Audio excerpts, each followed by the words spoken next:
as someone deeply interested in teaching English and also spirituality, there is a massive paradox that I run into every time I'm trying to teach a student in a conscious way.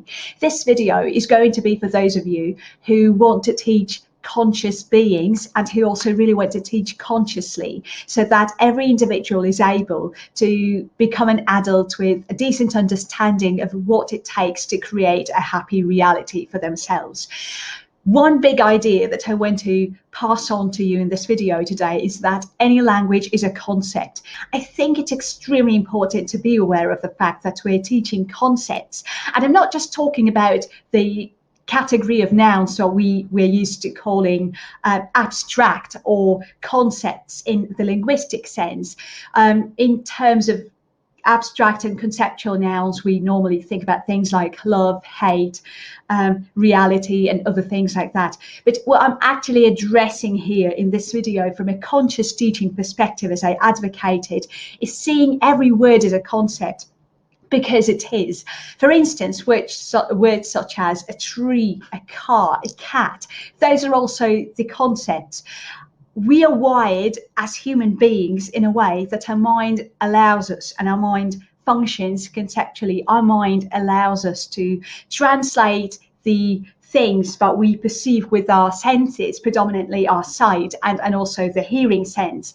Those things that we perceive, we translate them into words immediately. It might be very difficult for you if you're not very familiar with this work to take a look at an object in your room and not immediately give the name to this object. So if I were looking at a candle, right, I would be thinking, oh, this is a candle, it reminds me of coziness, it helps me create an atmosphere of comfort in my room.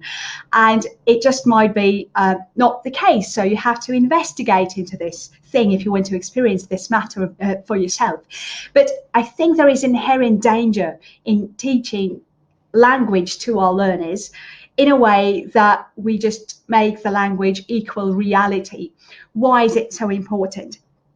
We need to stop pretending that we're teaching reality when we're teaching language. We need to bring this idea of teaching a conceptual way of translating reality into a language so that we communicate information to each other effectively in the world nowadays as a predominant means of communication.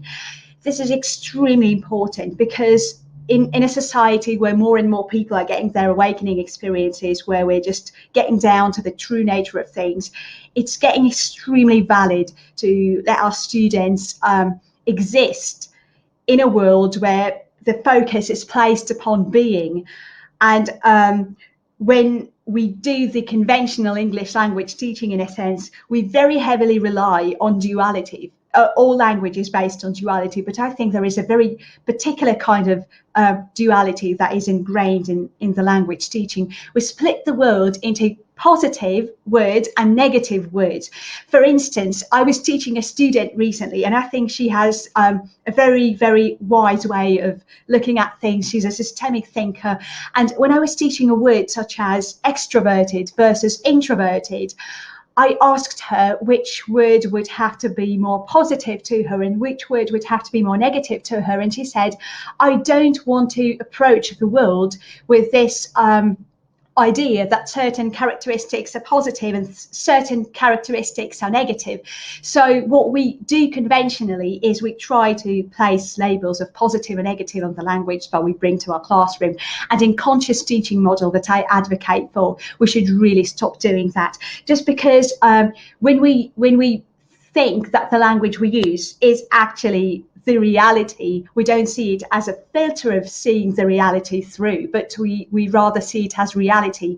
We judge reality, we place judgments on people, and I think judgment is something we're trying to eliminate in the world these days so we can live in an inclusive society. Here is another example for you. When we learn various adjectives that denominate personality traits or character traits, a common activity that many teachers would do within the communicative method is just ask the learner to think of a person in their environment who they would consider to be conceited or who they would consider to be arrogant or antagonistic, and talk about that person, or just give labels to different people. rather than just placing labels on behaviours and realising those are labels. I think if we let go of the idea that language somehow represents reality, and other than that, we will just adopt the understanding that the language in an awakened society is just a means of communicating ideas to each other, we will immediately turn into a happier community where we don't get offended by language, but rather we see it as a valuable instrument. If you would like to hear more of me talking about conscious education and conscious teaching, make sure I post a comment down below, and I really hope to talk to you again soon.